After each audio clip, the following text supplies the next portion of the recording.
Xin chào tất cả các bạn, chào mừng các bạn đã quay trở lại với kênh YouTube Cùng Học Excel và mình là Kiên. Ngày hôm nay ngày 15 tháng 10, hôm nay là ngày Chủ nhật và mình rất vui vì lại có thời gian ở nhà để làm bài cho các bạn.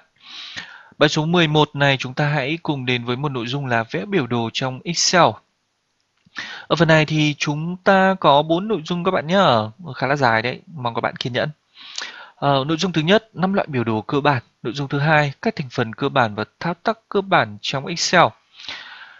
Phần thứ ba, 4 bước để vẽ biểu đồ, bao gồm có bước 1 là chọn loại biểu đồ, bước 2 là chọn vùng dữ liệu, bước 3 là vẽ biểu đồ và bước 4 là tùy chỉnh các chi tiết ở trong biểu đồ. Và phần thứ tư là cách vẽ biểu đồ tùy chỉnh bằng pivot chart. Đây là một tính năng rất mạnh của Excel các bạn nhé. Ok, không để các bạn chờ lâu nữa, chúng ta hãy cùng đến với phần đầu tiên là các loại biểu đồ trong Excel. Các bạn thân mến, để mà vẽ biểu đồ trong Excel thì chúng ta vào phần Insert và chúng ta tìm đến các loại biểu đồ ở đây. Nó có 5, 6, 7, 8 loại gì đó và ở đây thì mình chỉ hướng dẫn các bạn là giới thiệu cho các bạn 5 loại cơ bản thôi. 5 loại cơ bản là 5 loại chúng ta hay vẽ và hay sử dụng, hay thấy trên TV, hay thấy trong sách giáo khoa và hay dùng. Thì mình chỉ hướng dẫn lại 5 loại này thôi. Còn các loại khác thì các bạn tự tìm hiểu nhé. Loại đầu tiên là biểu đồ cột. Các bạn thấy đây, biểu đồ cột chúng ta thấy rất nhiều. Thứ hai là biểu đồ đường. Đó. Thứ ba là biểu đồ tròn và hình vành khuyên. Cái tên vành khuyên nghe nó phải lạ đúng không? Nhưng mà đây là tên của Microsoft đặt nhá, mình không tự nghĩ ra. Biểu đồ thứ tư là biểu đồ vùng. Các bạn thấy có vùng đâu? Biểu đồ thứ năm là biểu đồ hỗn hợp, bao gồm vừa cột này, vừa biểu đồ dây này. Ok, thế thì với các loại biểu đồ này thì các bạn cần nhớ cho mình điều gì? Các bạn cần nhớ là biểu đồ nào thì dùng để làm gì? Biểu đồ là gì? Biểu đồ các bạn có thể hiểu đơn giản là một cách để chúng ta minh họa cái dữ liệu của chúng ta một cách nó dễ hiểu và dễ nhìn. Để từ một cái bảng dữ liệu khô cứng chúng ta rút ra một cái thông tin gì đó, đúng không? Ví dụ như ở biểu đồ cột này thì chúng ta nhìn thấy đây thì có vẻ như là cái phần màu xanh là doanh số đầu ngày năm 2010 và phần màu xanh lá là doanh số năm 2009. Thì nhìn vào đây chúng ta biết là có vẻ như là năm 2010 tất cả các quý doanh thu đều cao hơn đúng không? Đấy là thông tin chúng ta rút ra được và chúng ta cần phải hiểu được là cái biểu đồ chúng ta là vẽ ra là để rút ra thông tin gì. Thì biểu đồ cột ở đây là tác dụng của nó để so sánh về giá trị nhá, so sánh giá trị hơn kém. Trong khi đấy thì biểu đồ tròn lại so sánh về tỷ lệ, tức là tỷ lệ phần trăm. Trong khi đấy thì lại biểu đồ đường thì chúng ta theo dõi sự biến động theo thời gian. Có cái bảng nào mà các bạn muốn theo dõi sự biến động theo thời gian ấy thì focus vào đấy, tập trung vào đấy thì chúng ta sử dụng biểu đồ dây, biểu đồ line. Cái phần thứ tư là cái biểu đồ vùng. Biểu đồ vùng cho chúng ta biết điều gì? Cho chúng ta biết là cái sự biến động và so sánh về cái độ lớn của một cái yếu tố ở trong tổng thể. Ví dụ nhìn vào đây các bạn thấy nó có vẻ như cái phần màu đất này, ở khu vực 1 này có vẻ như là các bạn vừa theo dõi được biến động của nó đúng không? Xuống này, lên này, xuống đúng không? Và có vẻ như nó có diện tích lớn nhất là thế thì chúng ta có thể kết luận được cái sự lên xuống của nó theo thời gian. Ngoài ra chúng ta biết được cái quy mô của nó trong cái tổng thể. Đây các bạn nhìn đây, tổng thể thì các bạn biết là cái quý 1 tổng thể của nó, tổng doanh thu nó lớn hơn quý 4 đúng không? Ok. Biểu đồ cuối cùng là biểu đồ hỗn hợp. Biểu đồ hỗn hợp thì chúng ta dùng để vẽ và biểu diễn hai loại giá trị. Các loại biểu đồ trên thì chúng ta chỉ biểu diễn doanh thu, chỉ biểu diễn về lượng mưa, chỉ biểu diễn về một cái loại giá trị nhất định. Thì biểu đồ này chúng ta biểu diễn được cả hai giá trị với hai đơn vị khác nhau là vừa là doanh thu này, vừa là lượng bán. Doanh thu thì Việt Nam đồng và lượng bán là số hàng hóa bán ra. Đó. Thì các bạn nhắc lại là các bạn lưu ý là loại biểu đồ gì thì dùng để làm gì nhá. Và các bạn khi vẽ biểu đồ ra, vẽ một cái biểu đồ ra nó phải có một cái thông tin có ý nghĩa thì chúng ta mới vẽ. Còn không thì chúng ta không vẽ gì cả, đúng không? Và ok, đấy là phần đầu tiên. Chúng ta chuyển sang phần thứ hai là các thành phần và thao tác cơ bản đối với biểu đồ. Đấy, các bạn nhìn sợ chưa? Ở một cái biểu đồ cơ bản thì nó có đến 12 yếu tố. Bình thường thì chúng ta chỉ quan tâm đến những cái cột này thôi, quan tâm đến giá trị rồi là trục tung trục hoành thôi đúng không?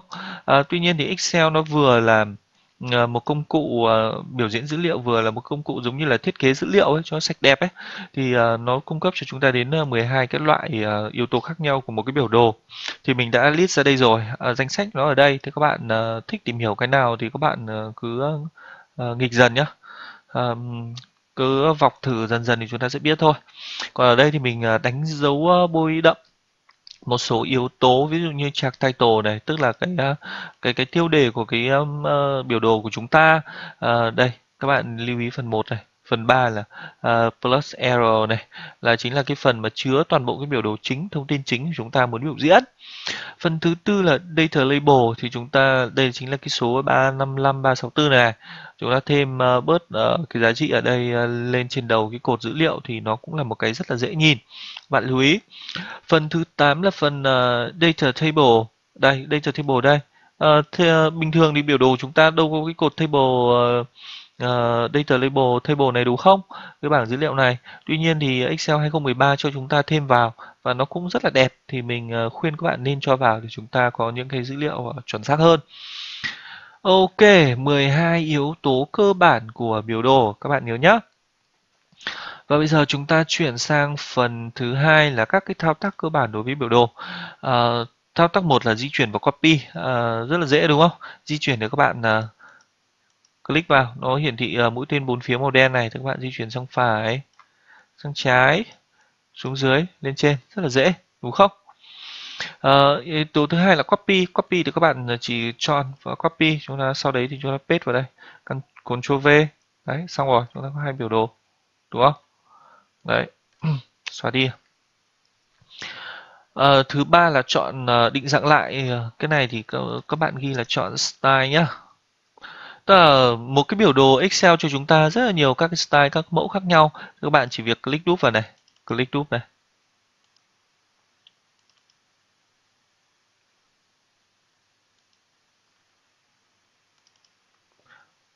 Click đúp này. Đó.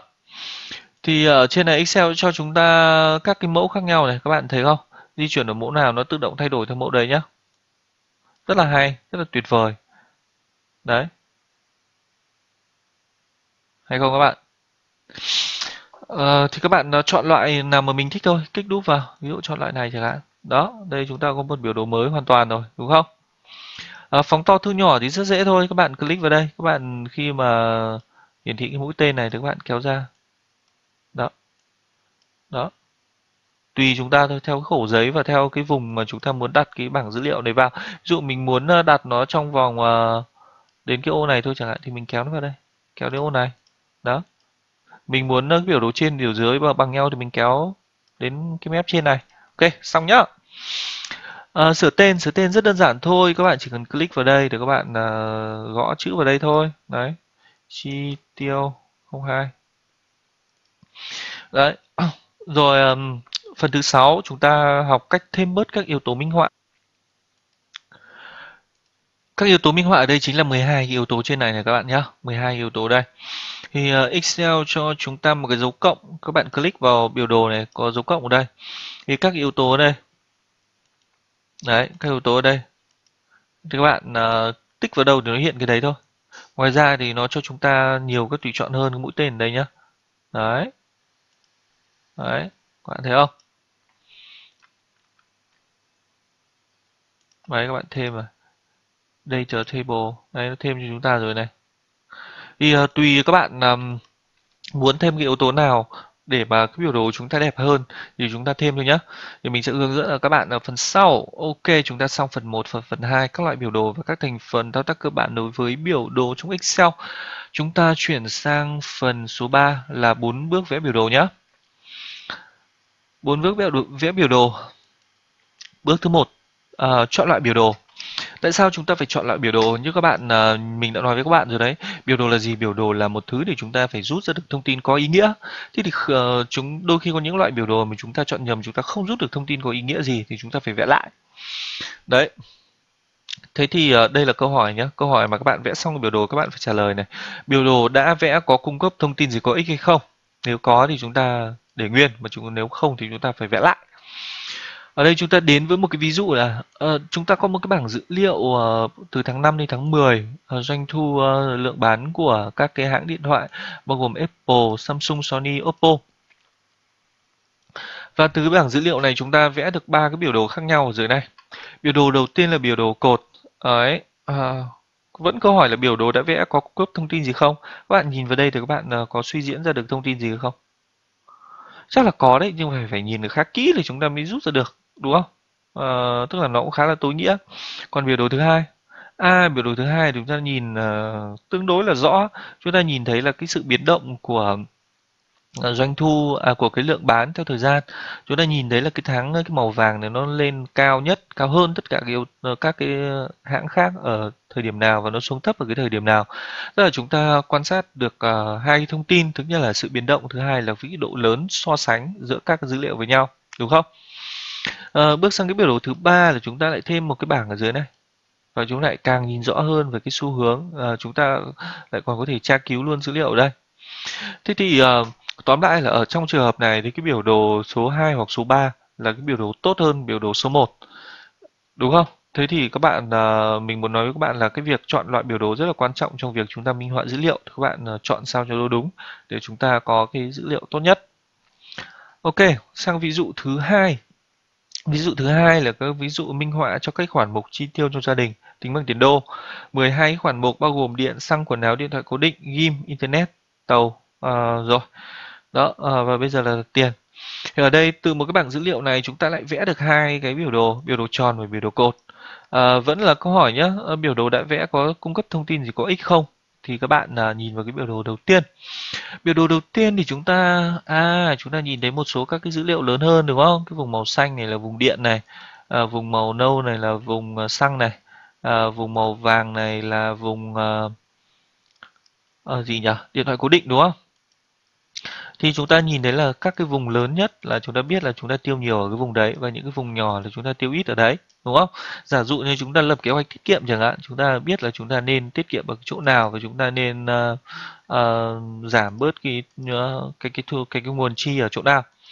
Bước sang biểu đồ thứ hai là chúng ta nhìn thấy điều gì? Chúng ta cũng nhìn rất rõ là cái phần điện này, xăng, quần áo, điện thoại cố định, rồi là ghim là cái top 4 các cái nhóm chi tiêu của chúng ta. Giả dụ là chúng ta cũng muốn tiết giảm chi tiêu thì chúng ta cũng cắt những khoản này đầu tiên chẳng hạn, đúng không? Thế thì tóm lại là cả hai biểu đồ này đều cho chúng ta cái thông tin có ý nghĩa để chúng ta ra quyết định, và hai biểu đồ này đều được chấp nhận, đúng không? Đó, thì tùy các cái tình huống khác nhau là các bạn chọn lại biểu đồ cho nó chuẩn nhá. Thì cũng không phức tạp đâu, các bạn cứ vẽ đi, các bạn vẽ xong thì các bạn nhìn xem nó có thông tin không. Nếu có thì chúng ta giữ, mà không thì chúng ta vẽ lại, không sao. Đấy, chúng ta xong phần bước 1 là chọn biểu đồ nhé. Chúng ta xong sang đến bước 2, bước 3, bước 4 thì chúng mình gộp cả vào một cái sheet này. Thì ở đây ở cái phần này thì chúng ta học bằng cách là vẽ luôn, vẽ theo mình nhé. Ở đây vẫn cái bảng dữ liệu về sản lượng bán từ tháng 6 đến tháng 10 của bốn cái công ty điện thoại này, bốn cái hãng điện thoại này, thì nhiệm vụ chúng ta là phải vẽ ra một cái biểu đồ như này. Các bước vẽ biểu đồ là đây. Đó. Đầu tiên là chúng ta phải chọn dữ liệu nhé. Từ cái biểu đồ này làm sao được ra cái này? Chúng ta chọn dữ liệu này. Chúng ta chọn, không chọn tổng các bạn nhé. Đấy, sau đấy chúng ta phần insert và chúng ta chọn biểu đồ đường, đúng không? Và ngay lập tức là Excel đã vẽ cho chúng ta một cái biểu đồ cũng tương đối là sạch đẹp ở đây. Tuy nhiên nó chưa được đẹp bằng cái bên phải, đúng không? Đấy, thì làm thế nào để chúng ta vẽ từ cái biểu đồ bên phải này, chúng ta vẽ được ra được một cái biểu đồ bên trái. Thì các bạn cứ làm theo 5 cái bước này nhé. Đầu tiên là các bạn hiển thị các đối tượng cần thiết, bao gồm tên biểu đồ. Tên biểu đồ có chưa? Tên biểu đồ có rồi, chúng ta sửa luôn. Thống kê lượng bán. Ok. Đấy. Tên cột có chưa? Tên cột là phần Asset Title này này. Đó, Asset Title chưa có, đúng không? Chúng ta hiện nó lên. Đấy. Sau chúng ta đặt tên cho nó là sản phẩm, đúng không? Xong. Đấy. Lưới đối chiếu dữ liệu là cái này này các bạn này. Có chưa? Có rồi, không phải hiện nữa. Thứ hai là chúng ta thay đổi cỡ chữ. Tại sao phải thay đổi cỡ chữ nhỉ? Có vẻ như là cái cỡ bên này nó to hơn đấy. Bây giờ trước khi thay đổi cỡ chữ thì chúng ta kéo hai cái biểu đồ cho nó bằng nhau lại nhé. Thay đổi cỡ chữ. Đây cỡ bên này là cỡ bao nhiêu? Cỡ 16, cỡ bên này cỡ bao nhiêu? Cỡ 14. Chúng ta chuyển cỡ bên này cỡ 16. Đấy, xong. Cỡ bên này là cỡ 12, cỡ bên này là cỡ 9, chúng ta 12, ấn Enter xong. Đây, còn đây nữa, cỡ 12, này cỡ bao nhiêu? Cái này cỡ 9, chúng ta cho to lên. Xong. Đấy, hai cái biểu đồ nó cũng tương đối là giống nhau rồi đúng không? À, có cái phần Asset Title này thì chúng ta ở bên này không có, chúng ta xóa đi nhá. Chúng ta chọn, chúng ta ấn Delete, xóa đi là xong. Đấy, nhưng mà còn những phần nào nữa? Chúng ta thay đổi màu nền của biểu đồ. Đây, màu nền bên này màu xanh, màu nền bên này lại là màu trắng. Đấy, thì chúng ta có thể chọn click chuột phải này. Đấy, sau đó chúng ta chọn ngay ở trên này. Hoặc là chúng ta chọn Format này nhá.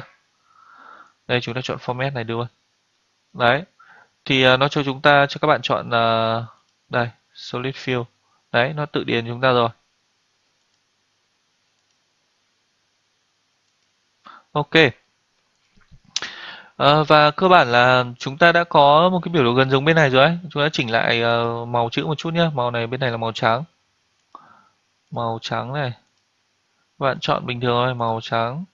Màu trắng. Màu trắng. Đấy. Gần giống nhau rồi đúng không? Cái line này có vẻ như là rõ hơn bên này. Thì chúng ta chỉnh lại chút.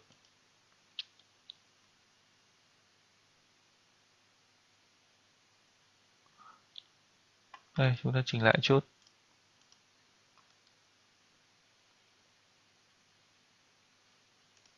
Đấy. Cái đường này có vẻ như là nó... Đây, chúng ta chọn màu trắng đi. Đường nó lớn quá.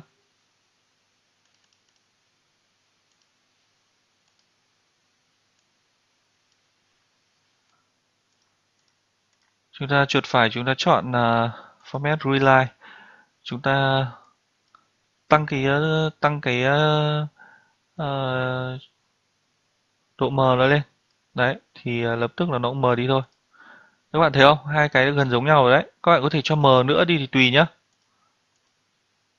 Ok, đã giống nhau chưa các bạn nhỉ?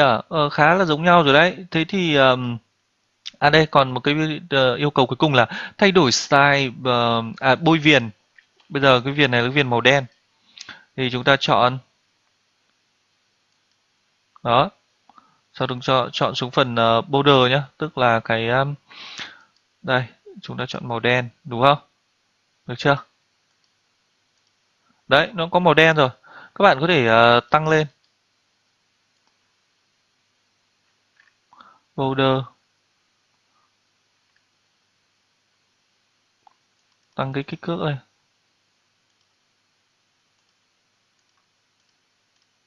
Đấy, tăng lên bao nhiêu thì tùy mọi người nhé.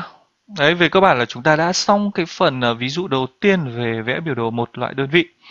Và chúng ta đã vẽ được một cái biểu đồ khá là đẹp ở đây, đúng không? Các bạn hãy follow các cái bước làm của mình và các bạn hãy vẽ một cái biểu đồ thật là đẹp ở đây nhé. Chúng ta chuyển sang ví dụ thứ hai là vẽ biểu đồ hai đơn vị. Ở biểu đồ trên thì chúng ta mỗi vẽ một cái loại biểu đồ về sản lượng bán ra thôi. Còn ở phần này thì chúng ta lại có thêm là lượng bán này, doanh thu lợi nhuận theo các tháng khác nhau. Thì làm thế nào để chúng ta vẽ một cái biểu đồ sạch đẹp như này? Biểu đồ này còn đẹp hơn biểu đồ trên đúng không? Đó, thì các bạn cứ follow theo, tức là làm theo bốn cái bước này của mình thôi. Ok, thì đầu tiên là để vẽ biểu đồ thì chúng ta lại chọn bảng dữ liệu đúng không? Các bạn cứ chọn hết đi nhá. Thôi, chọn hết thì nó hơi phức tạp, các bạn chỉ chọn hai phần thôi. Lượng bán, doanh thu, đúng không? Doanh thu, lượng bán, sau đó chúng ta lại chọn Insert và chúng ta chọn ở phần này thì các bạn lưu ý cho mình này, các bạn chọn cái biểu đồ cuối cùng này, tức là một cái biểu đồ hỗn hợp ở đây. Đấy, đây là cái biểu đồ hỗn hợp. Có vẻ như nó chả liên quan gì đến so với cái biểu đồ ở bên này của chúng ta đúng không? Tuy nhiên thì chúng ta cần phải thay đổi. Đó, chúng ta đầu tiên chúng ta muốn biểu thị cái gì là cái gì thì chúng ta phải thay đổi nó. Đầu tiên thì đây để đây mình bổ sung cho các bạn đây là bước 0 nữa đây.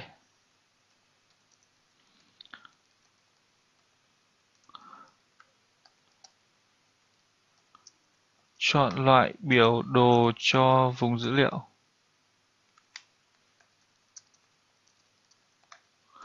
Đó, ở đây thì các bạn nhìn thấy là cái phần lượng bán thì chúng ta biểu đồ hình cột và doanh thu thì chúng ta lại biểu đồ dây. Thì bước để thực hiện các bước này thì các bạn đã click chuột phải này.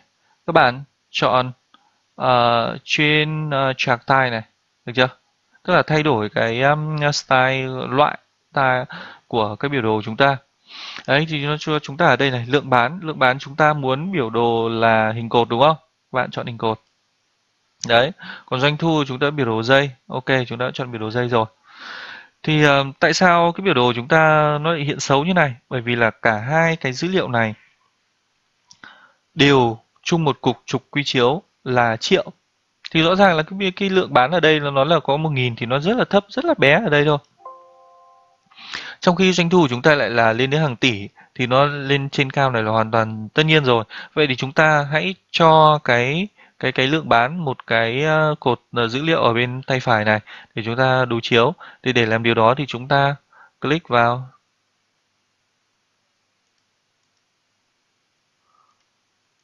lượng bán thì nó sẽ hiển thị cho chúng ta ở bên này. Được chưa? Các bạn thấy không? Chúng ta ấn OK là nó hiển thị thôi. Đấy, gần giống rồi đúng không? Tương đối là đẹp rồi. Cái bước thứ hai là chúng ta thay đổi tiêu đề của bảng và tiêu đề cột. Đây, tiêu đề của cái cả cột chúng ta đây. Chúng ta chọn thống kê doanh thu và lượng bán đúng không? Chúng ta còn thiếu cái gì nhỉ? Chúng ta còn thiếu cái tiêu đề của cái cột bên này là Việt Nam đồng đúng không? Chúng lại chọn Exit Title. Đấy, các bạn chọn đây Việt Nam đồng. Ở bên này thì chúng ta chọn là sản phẩm.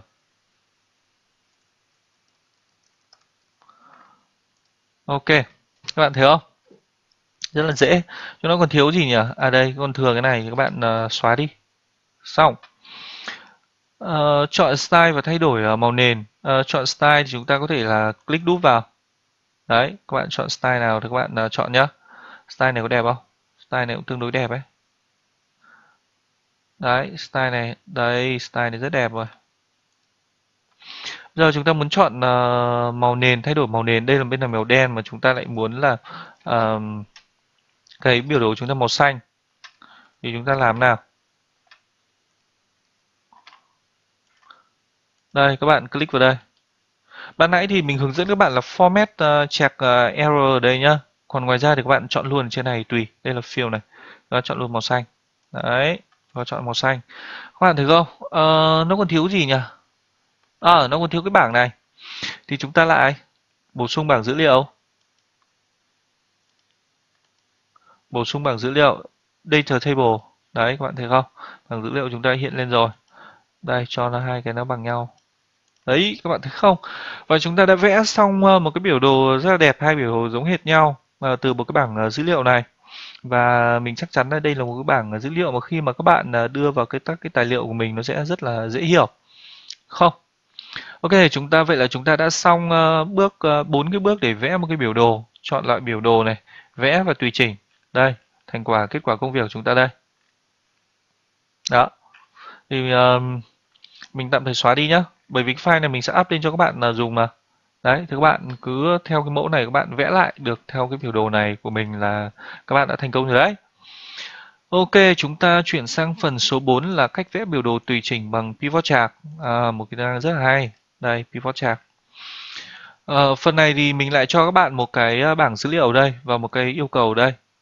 Thì từ cái bảng dữ liệu này các bạn phải vẽ biểu đồ so sánh doanh thu lượng bán của tất cả các hãng. Có vẽ được không? Đây, các hãng thì nó đang tách nhau ra như này. Làm sao mà vẽ một cái là có ngay cả doanh thu và lượng bán của các hãng được? Thế mà chúng ta lại vẽ được các bạn ạ. Đấy là sử dụng tính năng pivot chart nhé. Yêu cầu thứ hai là vẽ biểu đồ doanh thu lượng bán của 3 hãng, của 4 hãng.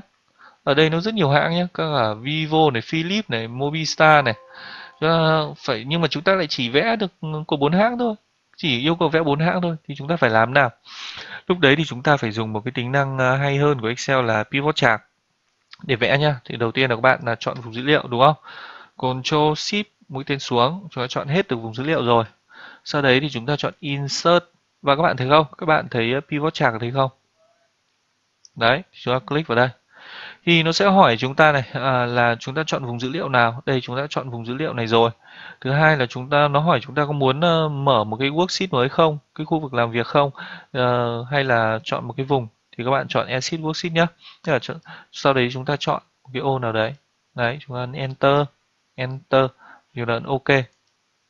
Đấy. Thì ngay lập tức nó cho chúng ta hai cái bảng, một cái bảng dữ liệu, một cái bảng là biểu đồ. Bảng dữ liệu thì chúng ta có thể quan tâm hoặc không quan tâm. Nhưng mà cái bảng biểu đồ chúng ta bắt buộc phải có. Đây. Đấy, chúng ta sau đây nó cho chúng ta mấy cái vùng này, ở vùng dữ liệu này, thì các bạn vẽ biểu đồ về cái gì thì chúng ta kéo dữ liệu vào đây. Là doanh thu đúng không? Các bạn kéo doanh thu vào đây. Tên hãng, số lượng này, đơn giá thành tiền này, đây. Đấy, sau đấy chúng ta có đây phải kéo tên hãng vào chứ. Đấy, thành tiền. Đấy các bạn thấy không? Chúng ta đã có một cái biểu đồ rất là nhanh, cực kỳ là nhanh. Chúng ta vẽ xong rồi. Các bạn thấy không? Chúng ta đâu phải trải qua bốn cái bước mà mình vừa nói với các bạn đâu. Đây là chúng ta Excel tự động vẽ cho chúng ta rồi. Tuy nhiên thì nó chưa được đẹp lắm thì tùy các bạn, các bạn chọn bây giờ chúng ta chọn loại biểu đồ cột hay là biểu đồ gì đấy thì tùy các bạn. Tuy nhiên thì ở đây thì chúng ta có đủ thông tin rồi. Vẽ xong một cái biểu đồ chúng ta biết là Samsung là cao nhất, Apple thứ hai rồi, các hãng khác thì bình thường. Đấy, doanh thu chúng ta vẽ xong rồi. Nhanh không các bạn? Các bạn thích chọn style của biểu đồ thì các bạn có thể là chọn đây. Đấy, các bạn tùy các bạn chọn ở đây. Các bạn có thể là chọn style ngay ở dưới cái bút này nhá. Đấy, các bạn chọn mẫu nào tùy các bạn. Đấy, chọn màu đen thì cho dễ nhìn. Đấy, xong rồi. Các bạn thấy không? Đấy, chúng ta đặt tên thôi. Biểu đồ lượng bán giữa các hãng. Đấy, xong rồi. Tuy nhiên thì cái phần bên này nó có vẻ hơi to đúng không? Chúng ta co lại chút.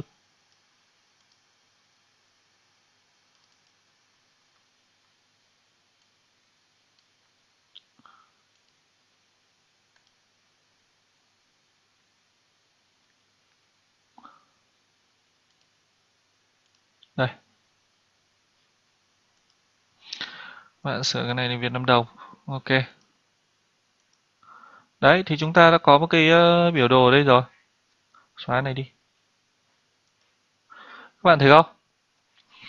Rất là nhanh và chúng ta không phải làm gì nhiều. Thậm chí các bạn có thể thay đổi dữ liệu thì ờ, đây các bạn chọn pivot chart option đây. Đấy, lead field.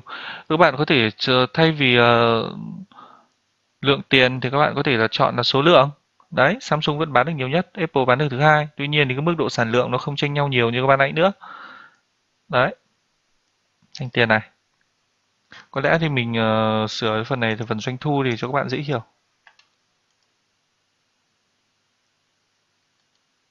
Ta refresh lại. Đấy, refresh lại dữ liệu doanh thu đây. Phần thứ hai là nó lại bảo chúng ta là vẽ biểu đồ của ba cái hãng, bốn cái hãng Apple, Sony và Samsung thôi. Apple, Samsung, Oppo và Sony. Đấy, thì một điều đặc biệt của cái bản pivot chart này nó cho chúng ta này. Đấy, các bạn click vào đây. Hay không?